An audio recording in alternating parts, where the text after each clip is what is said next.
కూర్చున్నప్పుడు చాలామంది young mothers పిల్లల్ని తీసుకొచ్చి ఫస్ట్ అడిగే క్వశ్చన్స్, అసలు మా పిల్లలు ఏం తినాలి, ప్రాపర్ బ్యాలెన్స్డ్ న్యూట్రిషన్ అంటే ఏంటి, ఇంకా కామన్గా ఏంటంటే నేను మా పిల్లలకి బ్యాలెన్స్డ్ డైట్ అన్నీ ఇస్తున్నాను, కాకపోతే వాళ్ళు ఎందుకు రక్తహీనత ఉంటుంది, అండ్ మా పిల్లలకి నేను అన్నీ ఇస్తున్నాను, బ్యాలెన్స్డ్గా ఇస్తున్నాను, వెయిట్ బాగానే పెరుగుతున్నారు, కాకపోతే ఈ రక్తహీనత ఇవన్నీ ఎందుకుంటున్నాయి. ఇవి కామన్గా అడిగే క్వశ్చన్స్ అండి. అండ్ ఇంకొకటి, మేము బ్యాలెన్స్ డైట్ ఇస్తున్నా పిల్లలు తరచూ సిక్ అవుతున్నారు, ఇమ్యూనిటీ తక్కువ ఉంటుంది, ఎందుకు అలాగా. ఇవి జనరల్గా కామన్గా నేను ఓపీ చూసేటప్పుడు నాకు కామన్గా వచ్చే క్వశ్చన్స్, అండ్ నేను ఆలోచించిన questions, why is it happening అని చెప్పి. ఐ థింక్ నేను ఈ స్పీచ్ చెప్పే ఎండ్లో మీకు ఒక ఆన్సర్ దొరుకుతుంది ఈ క్వశ్చన్స్ అన్నిటికీ. ఇవాళ నా టాపిక్ మెయిన్గా organic nutrition and impact on child health. అసలు ఫస్ట్ ఆర్గానిక్ న్యూట్రిషన్ అంటే ఆర్గానిక్ ఫార్మింగ్ అంటే కెమికల్ పెస్టిసైడ్ ఫ్రీ ఫార్మింగ్ చేయడం. అదేమంత ఈజీ కాదు. లైక్ ఆ ల్యాండ్ 3 years నుంచి పెస్టిసైడ్ ఫ్రీ ఉండాలి, అండ్ ఈవెన్ పక్కల ల్యాండ్స్ నుంచి విండ్ బ్లోన్ కంటామినేషన్ అవ్వకూడదు, ఇవన్నీ ఉండాలి. దట్ ఈస్ 100% ఆర్గానిక్ అంటే. And then organic animal foods, that is another chapter again. Organic animal foods అంటే దానిలో యానిమల్స్కి పెట్టే ఆహారం కానీ ఏదైనా ఆర్గానిక్గా న్యాచురల్గా దొరికేది అవ్వాలి. వాటికి ప్రొవైడ్ చేసే షెల్టర్ అయినా ఫుడ్ అయినా వాటి రీప్రొడక్షన్ అయినా అన్నీ న్యాచురల్గా జరగాలి. అది కూడా లాస్ట్ 12 months అట్లీస్ట్ 1 year మనం వాటికి న్యాచురల్ ఆర్గానిక్ ఫుడ్ పెడితే దాన్ని ఆర్గానిక్ యానిమల్ ఫుడ్ అంటారు. అకార్డింగ్ టు నార్మ్స్ ఇవి యాక్చువల్గా ఆర్గానిక్ అంటే. Are we in this route అంటే 100% I don't think we are in that route. But should we be in that route అంటే ఎస్, డెఫినెట్లీ ఉండాలి. ఎవరి కోసం అంటే మన ఫ్యూచర్ జనరేషన్ కోసం, generally children who are our future generation, వాళ్ళ కోసం మనం definitely 100% organic farming and 100% organic animal foods చేయాలి. ఎందుకు చేయాలి, అది ఏమైనా బెనిఫిట్స్ ఉన్నాయా ఈ ఆర్గానిక్ ఫుడ్స్ వల్ల అన్నది మనం చూడాలి. ఫస్ట్ థింగ్ ఏంటి అంటే పిల్లలు ఎదుగుదల ఫస్ట్ 2 years అంటే ఫస్ట్ 1000 days అంటారు, అవి చాలా ఇంపార్టెంట్ అంటారు. ఎందుకు అంటే ఫస్ట్లో 90% బ్రెయిన్ ఎదుగుదల అనేది, అంటే మన గ్రోత్ అనేది జనరల్లీ 12 years to 21 years వరకు ఉంటుంది. అమ్మాయిల్లో అయితే 12 to 18 years వరకు స్టాప్ అయిపోతారు, అబ్బాయిల్లో అయితే 18 to 21 years వరకు గ్రోత్ ఉంటుంది. కానీ మన బ్రెయిన్లో 90% బ్రెయిన్ ఎదుగుదల మాత్రం ఫస్ట్ 2 yearsలోనే ఉంటుంది. సో ఏ డెఫిషియన్సీ అయినా ఆ ఫస్ట్ 2 yearsలో వాళ్ళ గ్రోత్ లైఫ్ మొత్తం మీద ఇంపాక్ట్ ఉంటుంది. సో మనం బేస్ కూడా కరెక్ట్గా ఉండాలి. సో అన్నిటికన్నా ఫస్ట్ బేస్ ఏంటి? First base is mothers milk. అమ్మ పాలు అమృతం లాంటివి అంటారు. Mothers milk is liquid gold, that is foundation for our life. So ఇది ఎందుకు బెనిఫిట్ ఏంటి ఆర్గానిక్ ఫుడ్ గురించి అని మాట్లాడుకుంటున్నాం కదా. మైక్రోన్యూట్రియన్స్ అంటారు. మైక్రోన్యూట్రియన్స్ అంటే అవి తక్కువగా కావాలి అని కాదు. They play major role in regulating these micronutrients and regulating all our body cells. అంటే మన బాడీలో అవయవాలన్నీ పనిచేసే దీన్ని అండ్ ఇమ్యూనిటీకి చాలా హెల్ప్ చేస్తాయి, ఇమ్యూనలాజికల్గా బాగా హెల్ప్ చేస్తాయి. Those are micronutrients. ఆ మైక్రోన్యూట్రియన్స్లోనే ఈ వైటమిన్స్, మినరల్స్ అన్నీ వచ్చేది ఆ మైక్రోన్యూట్రియన్స్. యాంటీ ఆక్సిడెంట్స్, ఫ్లావినాయిడ్స్ అన్నీ వచ్చేది ఆ మైక్రోన్యూట్రియన్స్లోనే. సో కొన్ని స్టడీస్ చేశారండి, న్యూట్రిషనల్ వాల్యూ ఆర్గానిక్ ఫుడ్స్లో ఎలా ఉంది, కన్వెన్షనల్ ఫుడ్స్లో ఎలా ఉంది అని చూడటానికి. ఫస్ట్ బ్రెస్ట్ మిల్క్ మీద చేశారు. ఏం చేశారు, mothers breast who are consuming organic food వాళ్ళ breast milk, who are consuming conventional food వాళ్ళ బ్రెస్ట్ మిల్క్ శాంపిల్స్ కలెక్ట్ చేశారు. ఇలా ఆల్మోస్ట్ 2000 శాంపిల్స్ కలెక్ట్ చేశారు. ఇది జరిగింది నెదర్లాండ్స్లో, నాట్ ఇన్ ఇండియా. చేసి దానిలో ఏమైనా డిఫరెన్స్ ఉందా అని చూశారు. పర్టికులర్గా న్యూట్రిషనల్ వాల్యూలో డిఫరెన్స్ ఉంది. ఏంటి, దానిలో లైనోలిక్ యాసిడ్ అనే ఒక రకమైన ఫ్యాట్, omega-3 లైనోలిక్ యాసిడ్, ఇవన్నీ ఒక టైప్ ఆఫ్ ఫ్యాట్స్. ఆ ఫ్యాట్ కంటెంట్, ఆ లైనోలిక్ యాసిడ్ CLA కాంపౌండ్ అనేది ఈ ఆర్గానిక్ ఫుడ్ తినే మదర్స్ బ్రెస్ట్ మిల్క్లో ఎక్కువ ఉంది. ఇది ఎక్కువ ఉంటే ఏమవుతుంది, ఇది ఎక్కువ ఉంటే anti cancer, anti diabetic and anti atherosclerotic factor ఉంటుంది దానికి. So that is the difference అనమాట. They found that is the difference in the breast milk. So అమ్మ పాలలోనే చాలా డిఫరెన్స్ ఉంది డిపెండింగ్ అపాన్ ఆర్గానిక్గా కన్వెన్షనల్లా అని చెప్పి. నెక్స్ట్ బేబీ ఫుడ్స్లో చేశారు, అంటే organic baby foods versus conventional baby ఫుడ్స్లో చేసి చూసారు. అప్పుడు వాళ్ళు ఫైండ్ అవుట్ చేసింది అంటే మ్యాక్రోన్యూట్రియన్స్, కార్బోహైడ్రేట్స్, ప్రోటీన్స్, వీటిల్లో ఏమీ డిఫరెన్స్ లేదు ఆర్గానిక్ ఫుడ్స్కి కన్వెన్షనల్ ఫుడ్స్కి. కానీ fat content and micronutrients which are rich in antioxidants. Antioxidants అంటే ఇప్పుడు మన బాడీ సెల్స్ని ప్రొటెక్ట్ చేసేవన్నమాట. యాంటీ ఆక్సిడెంట్స్ మన బాడీ సెల్స్ని ఇన్ఫెక్షన్స్ నుంచి అండ్ ఈ ఏజింగ్ నుంచి, వీటి నుంచి యాంటీ ఆక్సిడెంట్ లెవెల్స్ ఉంటే అవి ప్రొటెక్ట్ చేస్తాయి, ఆ సెల్ డెత్ అవ్వకుండా ప్రొటెక్ట్ చేస్తుంది. సో అవి antioxidant levels organic baby ఫుడ్స్లో ఎక్కువ ఉన్నాయి. And fat content, good fat content ఎక్కువ ఉంది, బ్యాడ్ ఫ్యాట్ కంటెంట్ తక్కువ ఉంది బేబీ ఫుడ్స్లో. అది డిఫరెన్స్. థర్డ్ థింగ్ ఏంటంటే నెక్స్ట్ కౌ మిల్క్లో చేశారండి, ఆవు పాలల్లో, అంటే డైరీ ప్రోడక్ట్స్లో చేసి చూసారు. డైరీ ప్రోడక్ట్స్లో చాలా బెనిఫిట్స్ ఉన్నాయి, అంటే ఆర్గానిక్ వర్సెస్ కన్వెన్షనల్లో. అవి ఏంటి అంటే వే ప్రోటీన్ కంటెంట్ ఎక్కువగా ఉంది, ఫ్యాటీ యాసిడ్స్ ఎక్కువగా ఉన్నాయి, అండ్ యాంటీ ఆక్సిడెంట్స్ ఎక్కువ ఉన్నాయి. ఎంతైనా మన డైరీ ఇండస్ట్రీ మొత్తం full of injections and all these కదా. Because of that or what, organic dairy మిల్క్లో they found that it is very good in antioxidants and very rich in proteins. There is a clear-cut difference between the organic and conventional products. So ఈ మూడు examples బట్టి I can tell organic foodsలో nutritional value is more when we are giving to our kids than conventional food. But అలా అని వెంటనే వెయిట్లో difference కనిపిస్తుందా, height తగ్గిపోతారా conventional food తింటే అంటే అది డెఫినెట్గా ఉండకపోవచ్చు. అర్థమైనా? కాకపోతే ఈ micronutrients and antioxidants deficient అవుతారు, మన పిల్లలు లెస్ ఇమ్యూన్ అవుతారు, లెస్ మైక్రో న్యూట్రియన్స్ దొరుకుతాయి. సో అందుకే రక్తహీనత ఇవన్నీ వస్తున్నాయి. బట్ ఫ్యూచర్లో there is a risk of other diseases. Okay, so that is nutritional content అండి. So what is the health benefit pesticides లేకపోతే? సెకండ్ పాయింట్ నేను చెప్పిన బెనిఫిట్స్ బిట్వీన్ ఆర్గానిక్ వర్సెస్ కన్వెన్షన్స్లో. నెక్స్ట్ పెస్టిసైడ్స్ లేకపోతే బెనిఫిట్ ఏంటి? ఫస్ట్ మనందరికీ తెలిసిందే పెస్టిసైడ్స్ ఆర్గనోక్లోరిన్ అండ్ ఆర్గనోఫాస్ఫరస్ ప్రోడక్ట్స్ అంటారు. అవి డైరెక్ట్గా తాగితే definitely it's a very big poison. That is acute episode, death. చాలామంది సూసైడ్ చేసుకుంటారు, ఇవన్నీ చేస్తారు because of that pesticides, organophosphorus and chlorine products అలా యూస్ చేస్తారు. బట్ అది అక్యూట్ ఎపిసోడ్. క్రానిక్గా దీన్ని కొంచెం తీసుకుంటే క్రానిక్ డిసీజెస్ వస్తాయి. ఆ క్రానిక్ డిసీజెస్ ఏంటి, పిల్లల్లో ఏమన్నా ఎఫెక్ట్ ఉంటుందా ఈ లెవెల్స్ అని? నార్మల్గా ప్రభుత్వం వారు జనరల్గా మనకి ఒక ఫుడ్కి ఒక వాల్యూ పెడతారు, పెస్టిసైడ్ లెవెల్ ఇంతకన్నా ఉండకూడదు అని చెప్పి. ఆబ్వియస్లీ ఇప్పుడు మనం చాలా కన్వెన్షనల్ ఫుడ్స్లో మెషర్ చేస్తే ఆ లెవెల్ కన్నా తక్కువ ఉండొచ్చేమో, బట్ యాజ్ ఎ క్యూములేటివ్ అన్నీ కలిపి తీసుకుంటున్నప్పుడు డెఫినెట్గా దానికన్నా ఎక్కువే ఉంటుంది లెవెల్ ఆఫ్ పెస్టిసైడ్స్.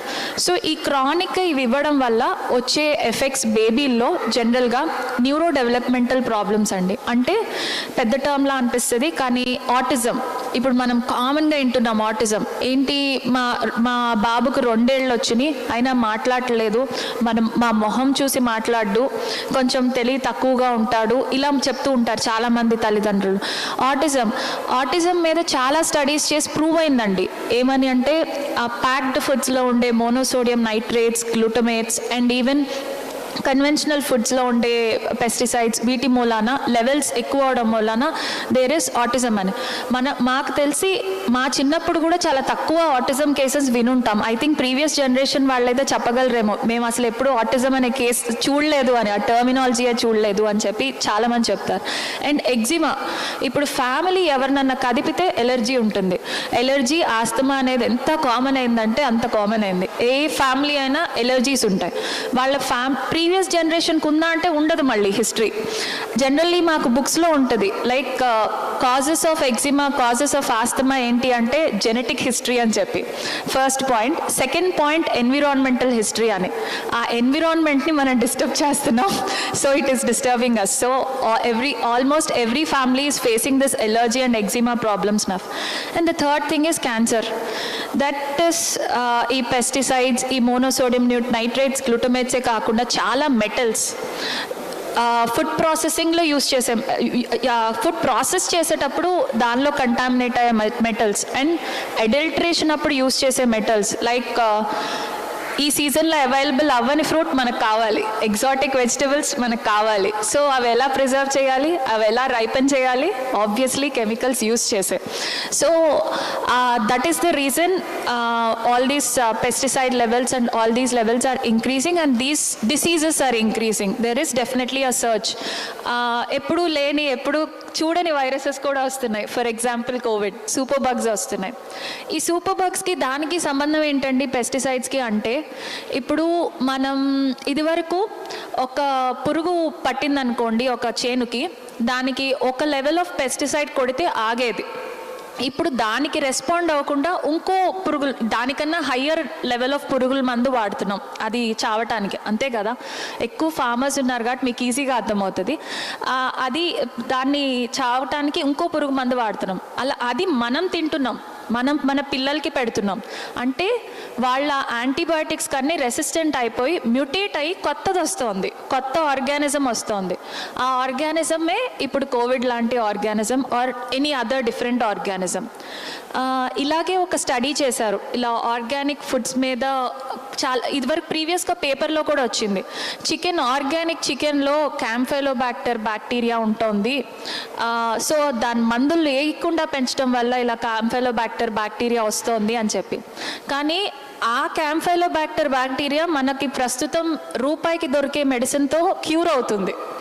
అదే నాన్ ఆర్గానిక్ చికెన్ అయితే లైక్ దానిలో ఉండే క్యాంఫైలోబాక్టర్ బ్యాక్టీరియా ఆ ₹1 మెడిసిన్కి క్యూర్ అవ్వదు. That is the difference. Resistant organisms and super bugs అంటారు వాటిని. అంటే ఇప్పుడు మనకి అవైలబుల్ ఉండే యాంటీబయాటిక్స్, యాంటీవైరల్స్ ఇవేమీ పనిచేయవు అని అర్థం.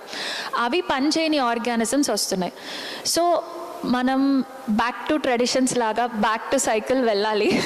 వెళ్తేనే మేబీ మన న్యూట్రిషన్, మన ఎన్విరాన్మెంట్ అండ్ మన ఫార్మింగ్ ప్రాక్టీసెస్ చేంజ్ అయ్యి we can give a better world to our future generation. That is what I feel. And వీటన్నిటికీ సొల్యూషన్స్ లేవా? Yes, there is definitely solution. Not only organic farming, good processing units have to develop. And then proper processing అంటే not super fine కాదు, whole grain ప్రాసెసింగే, better processing units have to develop. And ఈ cost variation తగ్గాలి.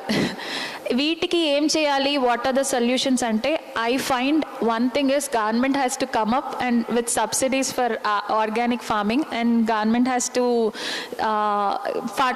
give subsidies and all. And then second thing what I feel is, మనం అసలు మన పిల్లలకి farming నేర్పించాలి.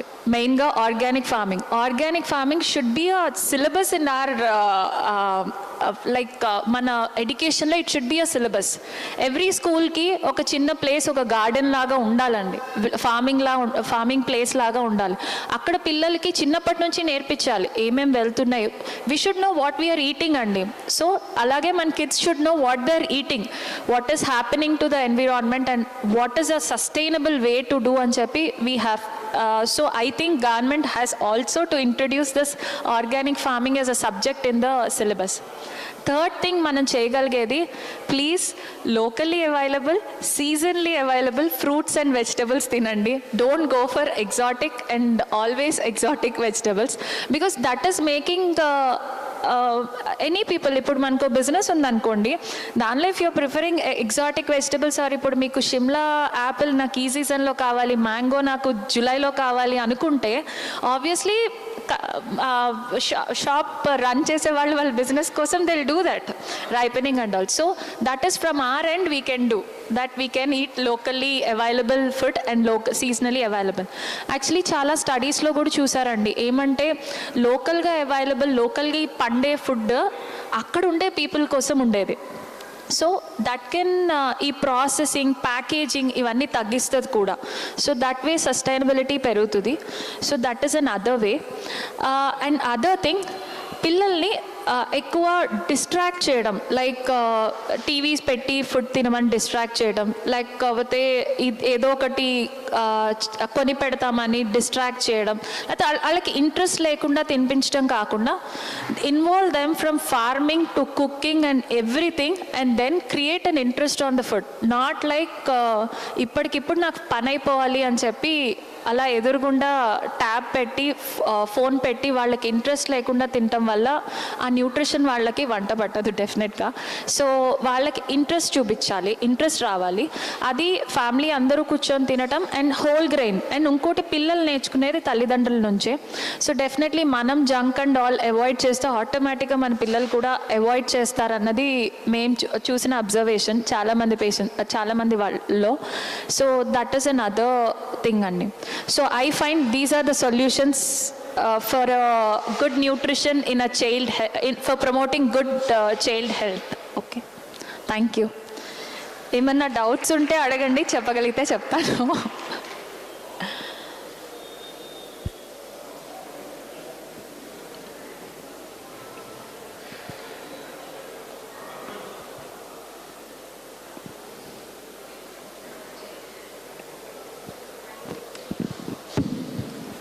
మ్యామ్, అంటే ఇప్పుడు జనరల్గా public they come for a medicine post some like any their health condition is deteriorating or something like that. Okay. So what is your advice for people to prevent disease basically? So what they can do basically? ఏంటండి, నాకు అసలు question అర్థం కాదు. People come for medicines post disease, so అవునండి.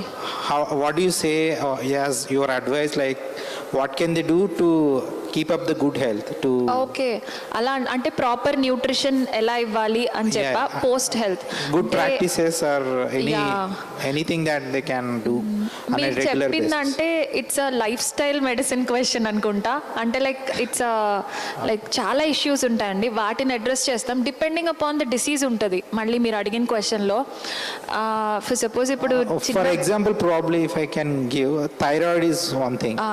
So there are many such things which are happening to many people. అవునండి. ఇప్పుడు actually మీరు మంచి క్వశ్చన్ అడిగారు. దీనిలో మెయిన్గా యాక్చువల్లీ ఇందాక నేను అది కూడా చెప్పాలి. ఇప్పుడు మెయిన్గా ఇది వరకు మనం చూడని ప్రాబ్లమ్స్ ఇంకోటి చూస్తున్నాం. థైరాయిడ్ ఒకటి, పిల్లల్లో మెచ్యూరిటీ వస్తుంది. అంటే నేను అసలు ఓపీలో చూస్తుంటే నాకు కొన్నిసార్లు జాలి కూడా వస్తుంది. 6 years 7 years పిల్లలకు కూడా మెచ్యూరిటీ వస్తుంది. అండ్ అబ్బాయిల్లో ఏంటంటే ఇదివరకు లేనట్టు ఇప్పుడు బ్రెస్ట్ డెవలప్మెంట్ ఉంటాయి and they going for plastic surgery. Of course ఇవన్నీ ఎలోపతి అంటే ఆర్టిఫిషియల్గా ఇంకా తప్పదు, ఇంకా when they need a solution then అయిపోయినాక మేబీ. బట్ ఎవరు పేషెంట్స్ కూడా తీసుకునే వాళ్ళు అంటే లైక్ పబ్లిక్ కూడా తీసుకునేటప్పుడు లాంగ్ టర్మ్గా ఆలోచించట్లేదు. Every time we are thinking about short term solutions.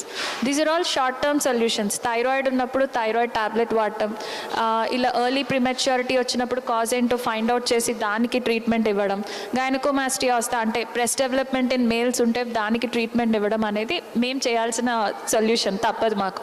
But అలా అని మీరు 10 years బ్యాక్ ఇలా చేయాలి, 10 years బ్యాక్ అలా చేయాలి అంటే ఎవరు వినరు. But to prevent that definitely నా ఉద్దేశంలో అయితే dairy and chicken are the main culprits.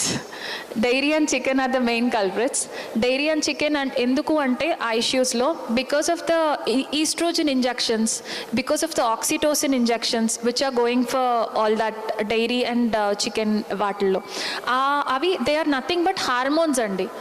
మన బాడీలోకి మీరు అవసరం లేని హార్మోన్ ఎక్కువ ఇంజెక్ట్ చేస్తే that will obviously react. Hormones are like things like which can make you very happy at times, but at the same time it can deteriorate you very badly. కానీ అవి ఏంటంటే స్లో పాయిజన్ టైప్స్, కొంచెంగా పెద్ద poison అవుతాయి. So అప్పుడు అయితే definitely నేను ఈ డైట్ అడ్వైస్లు ఇస్తాను, డెఫినెట్గా డైట్ అడ్వైస్ ఇస్తాను. నెక్స్ట్ దాంతోపాటు ఎక్సర్సైజ్ కంపల్సరీ. ఇది వరకు మన పూర్వీకులు అంటే ఎక్సర్సైజ్ అంటే ఇప్పుడైనా అంతే, ఎక్సర్సైజ్ అంటే పర్టికులర్గా జిమ్కి వెళ్ళమని ఇలా చేయమని ఏం కాదు. Anything that suits you. Just మన ఇంట్లో మన పనులు మనం చేసుకున్నా కూడా ఒక టైప్ ఆఫ్ ఎక్సర్సైజే నిజం చెప్పాలంటే. సో ఎక్సర్సైజ్ ఒకటి అండ్ డైట్ ఒకటి makes a huge change in any disease అండి. Any disease, in prevention of any disease exercise and diet are very crucial role. It makes a big difference. Thyroid డెఫినెట్గా దానిలో కొన్ని vegetables fruits avoid చేయాలి. అవి కూడా avoid చేయమని పర్టికులర్గా advice ఇస్తాం. అది. So probably one follow-up question, like if we have to educate kids, so maybe when they become teenager, when they actually Okay. know about what is happening to themselves, Okay.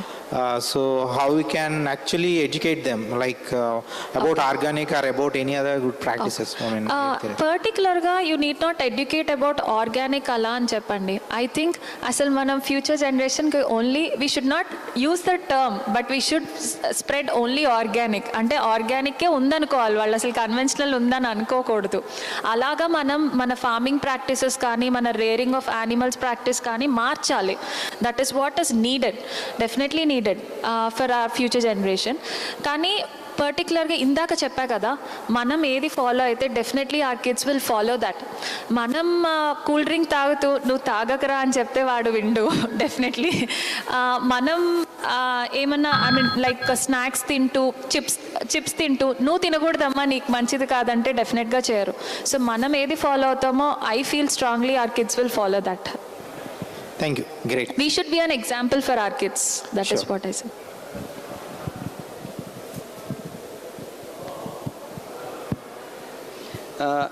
ఒక sentence వాడారు, like suppose ఒక thyroid case తీసుకున్నట్టయితే కొన్ని foods avoid చేస్తామని చెప్పారు.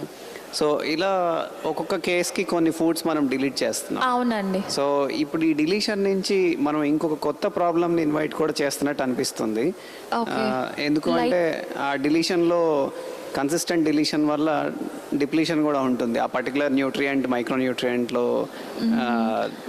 Yeah, but మనం ఇప్పుడు micronutrients మాట్లాడుకున్నా మ్యాక్రో న్యూట్రియన్స్ మాట్లాడుకున్నా అది పర్టికులర్లీ ఒక్క ఫుడ్లోనే ఉంటుందని ఏం చెప్పలేం కదండి. It's there in all food.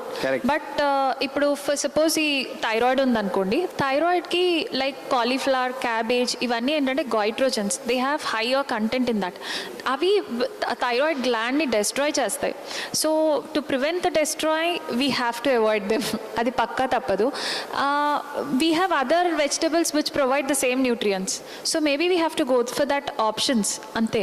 It's change once the disease occurs, we have to make the changes. So disease ని రిట్రీట్ చేసే ప్రాసెస్ ఎప్పుడైనా ఆలోచించారా?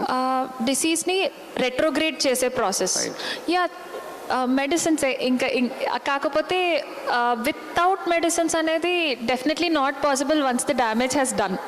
Once the damage has been done, I think allopathy is the go అండి. అంటే regeneration అనే process మీరు ఏంటండి?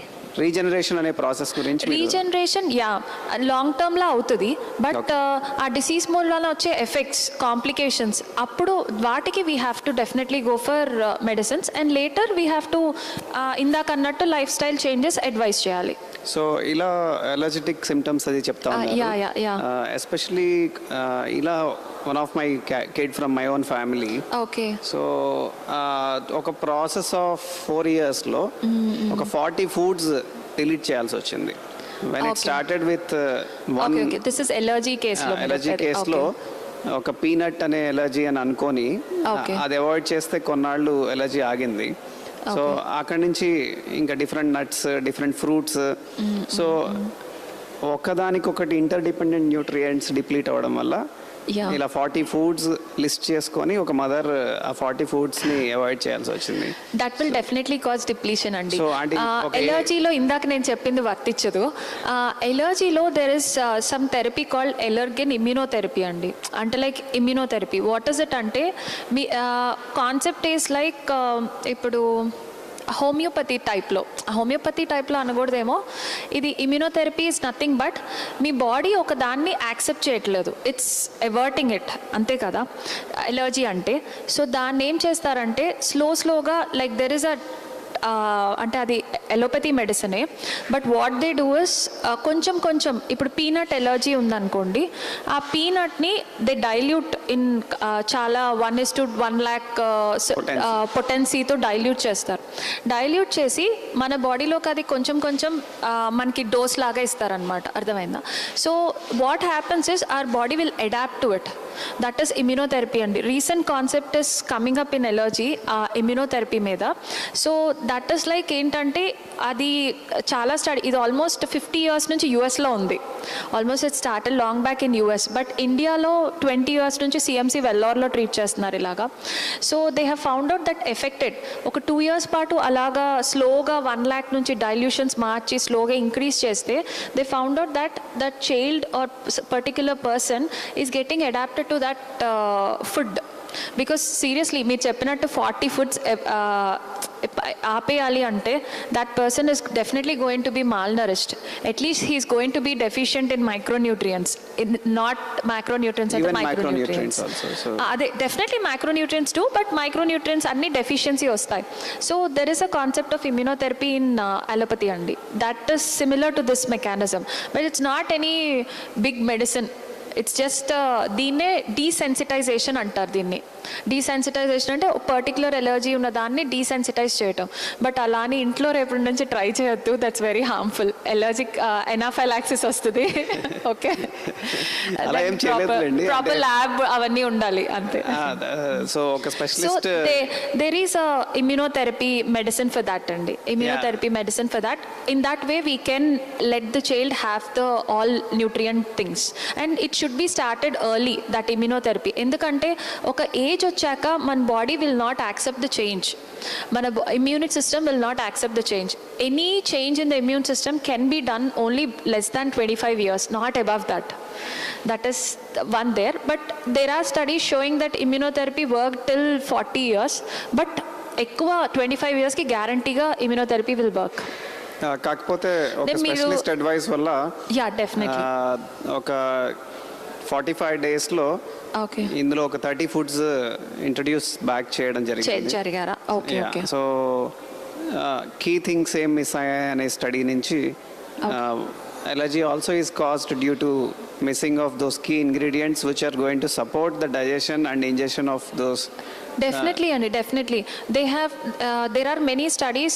ఎలా అంటే ఇప్పుడు ప్రీబయోటిక్స్, ప్రోబయోటిక్స్ మదర్ కనుక if first child is having this allergy problem, second చైల్డ్లో ప్రివెంట్ చేయడానికి మదర్ కనుక ప్రెగ్నెన్సీ టైంలో ప్రోబయోటిక్స్ వాడితే, probiotic is nothing but it is present in our పెరుగు కూడా, కర్డ్ కూడా వాడితే it has decreased the incidence of eczema and all these things in the next child. And even these hormones in the cow milk and all, these are also causing that is the reason for the allergy also. And A1 milk మీరు lactoglobulin అంటాం కదా, ఆ casein protein వల్ల కూడా there are chances of allergy in children. ఇవన్నీ avoid చేస్తే there are chances to prevent eczema and atopy in the family అండి. Definitely there are chances, there are ways to prevent. ఇందాక అంటే బేసికలీ ప్రాబ్లం ఏంటంటే క్వశ్చన్లో థైరాయిడ్కి different thing, allergy is very different. అంటే థైరాయిడ్లో you have to avoid that cauliflower and cabbage vegetables and all goitrogen causing vegetables. But ఎలర్జీలో there are ways which we can prevent from that allergen to be sensitized, desensitized. అక్కడి నుంచి start అయిన process అది అలర్జీగా కూడా express అయ్యే chance ఉంది కదా. అంతే డెఫినెట్లీ అండి, definitely it later effect as asthma, allergic rhinitis, everything. This is a process. Gut allergy వస్తుంది, అన్నీ వస్తాయి. సో ఈ మధ్య కాలంలో అంటే ఈ 2 yearsలో మీరు చూస్తున్నట్టయితే మీరు ఎలాంటి ప్రాబ్లమ్స్ చూస్తున్నారు కిడ్స్లో ఎస్పెషల్లీ? అంటే ఎక్కువ నెంబర్ ఆఫ్ కేసెస్ యాక్చువల్లీ నేను ఎలర్జీ అండ్ ఇమ్యూనాలజీ స్పెషలిస్ట్ అండి. నేను సిఎంసి వెల్లోర్లో చేశాను నా డిగ్రీ. నేను ఎక్కువ ఎలర్జీ ఆస్తమా కేసెస్ చూస్తా, ఎక్కువ అవి చూస్తా. సెకండ్ థింగ్, నాకు ఈ మధ్య ఎక్కువ వచ్చే కేసెస్ 6 years 7 years పిల్లలకి మెచ్యూరిటీ రావటం, అంటే ప్యూబర్టీ ఎటైన్ అవ్వడం, మెయిన్లీ గర్ల్స్. అది నాకు అసలు సాడ్గా అనిపించింది. ఇంకొకటి ఇన్ఫెక్షన్స్ వస్తూనే ఉంటాయండి, but infections can be treated, but these are the chronic problems we are seeing. And auto immune diseases ఒకటి పెరుగుతున్నాయి. Auto immune thyroiditis, auto immune diabetes, పిల్లల్లో డయాబెటిస్ కూడా వస్తుంది. కనిపిస్తోంది. సో మోస్ట్లీ మేము ఎక్కువ ఇమ్యూన్ సిస్టమ్ని ఎఫెక్ట్ చేసే డిసీజెస్ చూస్తున్నాం. Allergy, auto immunity and prematurity అంటే ప్యూబర్టీ, ప్రికాషస్ ప్యూబర్టీ, ఇవి మేము ఎక్కువ చూస్తున్నాం ఈ మధ్య కేసెస్. ఇది వరకు అన్ని ఉండేవి కాదు. So మా సీనియర్స్ అడిగితే వాళ్ళందరూ చెప్పేది ఇది వరకు ఇన్ని కేసెస్ ఉండేవి కాదు. స్మాల్ కిడ్స్, ఇన్ఫాంట్స్ లో Yeah. సో అంటే దేని వల్ల అని అనుకుంటున్నారు? It can be because of foods అండి. అండ్ అదర్ అంటే thing, small kids in the sense infants suppose ఇన్ఫాంట్స్లో ఎక్కువ ఆటోఇమ్యూన్ డిసీజెస్ ఉండవండి. Autoimmunity is generally seen around 8 to 12-year-old kids, not ఇన్ఫాంట్స్లో. ఇన్ఫాంట్స్లో ఎక్కువ ఆటోఇమ్యూనిటీ డిసీజెస్ ఉండవు. మోస్ట్లీ 8 to 12-year-old కిడ్స్ని చూస్తాం ఎక్కువ. దట్స్ డెఫినెట్లీ ఎన్విరాన్మెంట్ అండ్ జెనెటిక్గా వాళ్ళల్లో హిస్టరీ ఉండట్లా. That is surprising us. Main surprising factor is genetically we are not finding any history, but environment wise ఇప్పుడున్న అంతా ఫుడ్ అన్నీ కంటామినేటెడ్ కదా, so that is the reason అనుకుంటున్నాం మేమైతే. But there are studies showing the association కూడా, mainly with autism, allergy, autoimmunity, cancer, all these there are studies showing the association of pesticides and association of these products like lead, nickel, all these products, metals, వీటితో association ఉంది డెఫినెట్గా. Okay, there are thank you. thank you. మరిన్ని updates కోసం STV YouTube channel ని subscribe చేసుకోండి.